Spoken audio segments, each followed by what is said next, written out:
Today, I would like to talk to you about how to balance spiritual surrender and self-inquiry with personal life and the pursuit of goals, doing what you want to do. This is something that we all wonder, and a seeming dilemma that we have to face as we go down these teachings. It's a question that comes up all the time in the comments of these videos. So today I thought I would once again make a video on this to re-clarify this subject. So let's firstly talk about a common assumption that we have when we encounter these spiritual teachings. What we assume is that what these teachings are asking us to do is no longer pursue any personal desire.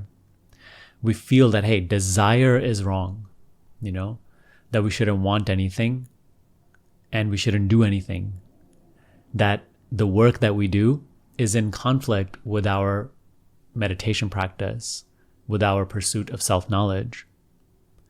I used to think this way as well, and I had to do a lot of experimentation myself for numerous years to find a balance, to discover what the teachings are actually asking of us. And what the teachings are asking of us, firstly, is not to give up worldly activity, unless that is a very strong desire in our heart to renounce worldly life. For most of us, that isn't the case. So living inside of the world, the teaching is not asking of us to renounce our actions, our responsibilities, our personal journey. Instead, it is inviting us to live in a brand new way. Firstly, it is asking us to become more introspective and reflective about our desires, why we want the things that we want. If you do this sort of inventory within yourself, investigation within yourself, and you start to see why you want the things you want, you'll notice that behind many of the things that you want are actually just, one, societal pressures. You are taught what you should want, what you should chase, what you should have, therefore want this. Another thing is, many of the things that we want are just because we are trying to prove ourselves worthy to our loved ones, our friends, our community. We want to be better than others, right? It is in the nature of the ego to want to be better, be bigger than others. So we want to make more money than other people. We want to look like our life is more together than other people. We want to feel like we have more pleasurable experiences than others. In that, we find the ego sources a sense of satisfaction. But actually, even when it does achieve this, it never finds fulfillment. But that's another story. So it is not about shunning desire. It is about purifying desire. It is about purifying desire away from all of these egoic motives and allowing desire to express itself authentically. You see, desire in and of itself is not bad.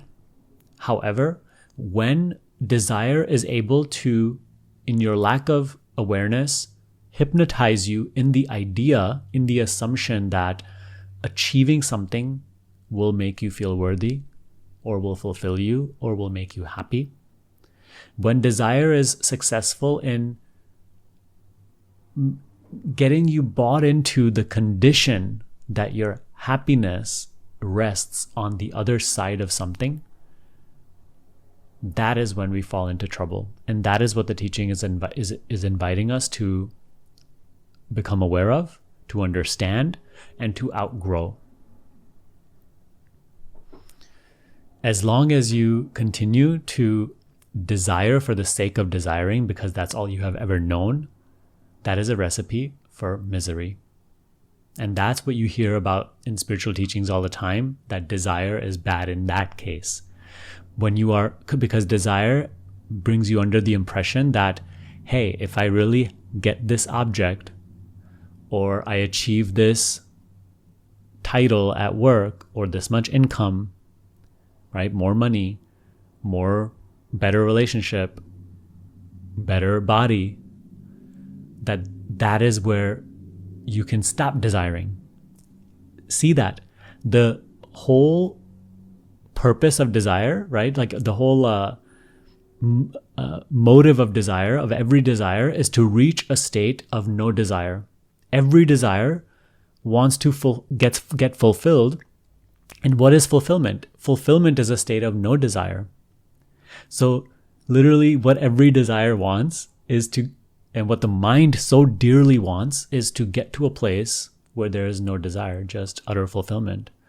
But because it is focused in an ephemeral, phenomenal, changeful, transient appearance world, it can never reach a place of fulfillment. Because in this experience, there's always something that is not to the mind's liking. There's always something more to be seen or experienced or achieved. The mind itself is a temporary appearance arising in your seeing, in your awareness. How can something that is inherently incomplete and transient ever be fulfilled? So as you start to turn within yourself, you start to have these discoveries through your meditation practice and your self-inquiry practice. You start to understand desire in and of itself, and you start to see the foolishness of being bought into an idea that any experience will fulfill the mind. So, therefore, you stop believing in these desires. You stop desiring for the sake of desiring. You stop being bought into this impression that, hey, I need to achieve this, or I need to make this happen, or I need to receive this, to own this, to possess this. You are more content living in acceptance of whatever is arising. Now, how do we balance this contentment with our work? And how should we live on the personal level? Do we no longer pursue our goals? Someone asked me this in the YouTube comments recently, and I shared with him, let go of chasing goals or trying to pursue goals. Instead, look at it in a brand new way. Do the work that you genuinely enjoy, right? Because even when you do this whole cleansing process of desire, when you investigate and cleanse and purify your desire away from all the egoic motives, still, personally, you have interests, right? Person is just like an explosion of color, explosion of creativity. Every person it's like a different theme. You have your own set of interests, things you find, like you enjoy, things you're interested in, you want to do, you want to express as. So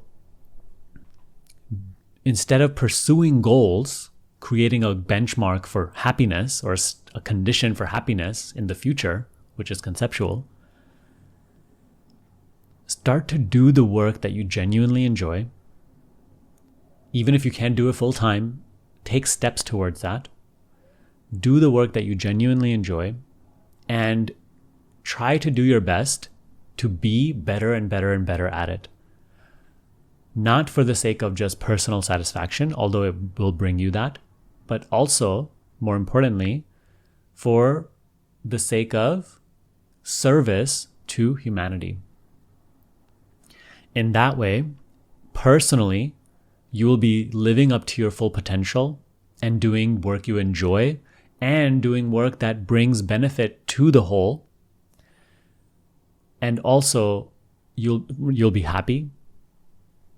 And at the same time, you are spiritually progressing. You are not getting entangled in the world of illusion.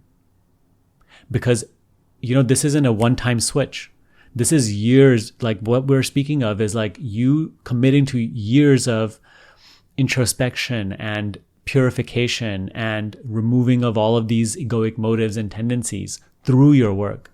So day by day, as you work in your field and you face these challenges and restrictions, and as you are trying to do your best work for the sake of enjoyment, for the sake of service, you will notice within your own mind selfish desires. You will notice within your own mind the conditioning, which is just trying to serve its own self. And through your self-observation, you will transcend that conditioning. Through your self-observation, you will stop succumbing to your lower nature, which is person-centered, only for the gain of the person. And instead, you will begin to just do your work for work's own sake. You will do your work because that is just the authentic expression arising from within you after all that is not you has been dumped away. This is a natural byproduct of the meditation practice of self-observation.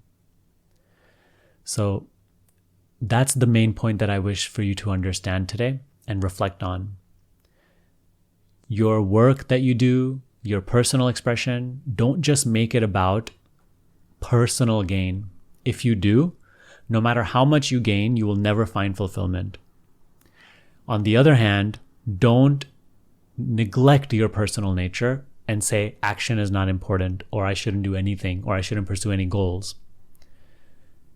Do it with the approach that we did today. Cleanse your desire, purify your desire, see what you're interested in, do your best at it for your own enjoyment and also as a form of service to humanity.